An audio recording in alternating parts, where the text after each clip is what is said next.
एक बार की बात है, कबीरदास जी की कुटिया के पास में एक बेश्या ने अपना कोठा बना लिया। उधर कबीरदास जी अपनी कुटिया में रोजाना भजन कीर्तन करते और भगवान का नाम लेते। वहीं दूसरी ओर सामने बेश्या के कोठे में नाच गाना होता। कबीरदास जी को यह बिल्कुल भी अच्छा नहीं लगता। वहाँ बड़े अजीब से लोग आया करते जो गंदी गंदी बातें और हरकतें करते और नाच गाने की आवाज़ों से कबीरदास जी प्रभु के ध्यान लगाने में बाधा महसूस करने लगे।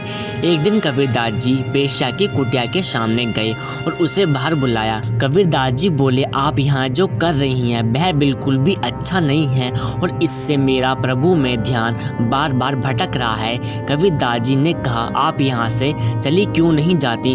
कबीरदास जी की यह बात सुनकर वह बेश्या भड़क जाती है। वह उच्च स्वरों में बोलती है, हे फकीर, तू मुझे यहाँ से भगाना चाहता है? अरे समस्या तुझे है तो तू यहाँ से चला जा, मैं तो यहाँ से कहीं नहीं जाने वाली हूँ। कबीरदास जी बोले, ठीक है। फिर कबीरदास जी चुपचाप अपनी कुटिया में आ जाते हैं और भजन कीर्तन करने लगते हैं।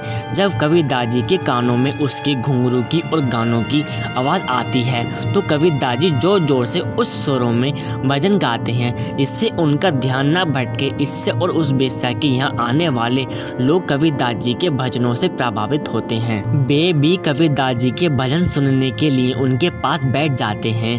बेश्या सोचती है, यह क्या हो रहा है? सभी लोग वहाँ जा रहे हैं और बड़े आराम से सत्संग सुनते हैं, ऐसा तो मेरा धंधा चौपट हो जाएगा। बेश्या ने क्रोध में आकर अपने लोगों के साथ मिलकर कबीरदास जी की कुटिया में आग लगा देती है। जलती हुई कुटिया को देखकर कबीरदास जी ने भगवान से कहा, हे ईश्वर, तो आप भी यही चाहते हैं कि मैं यहाँ से चला जाऊँ?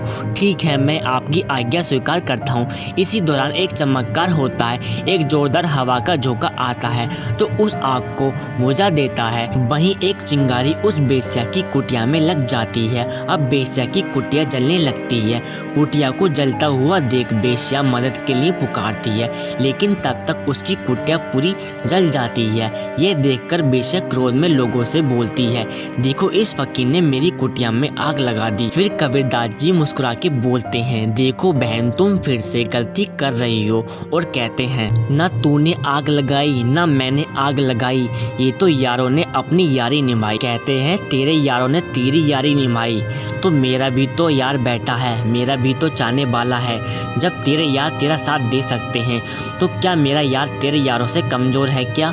कबीरदास जी की ये बातें सुनकर वह बेश्या कबीरदास जी के चरणों में गिरकर क्षमा याचना करती है और बोलती है, मैं मन बुद्धि हरि भक्त का अपमान कर बैठी। वह बेश्या पछतावे की आग में रोने लगती है।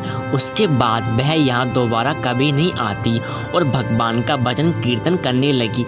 इसलिए कबीरदास जी कहते हैं, जो ईश्वर को हर रोज याद करता है, ईश्वर भी मुसीबत के समय उसकी पुकार जरूर सुनते हैं। इसलिए हमें भी ईश्वर का रोज रोज भजन कीर्तन करना चाहिए। चाहे 5 मिनट करो या 2 मिनट करो, हमें रोज रोज भगवान को याद करना है।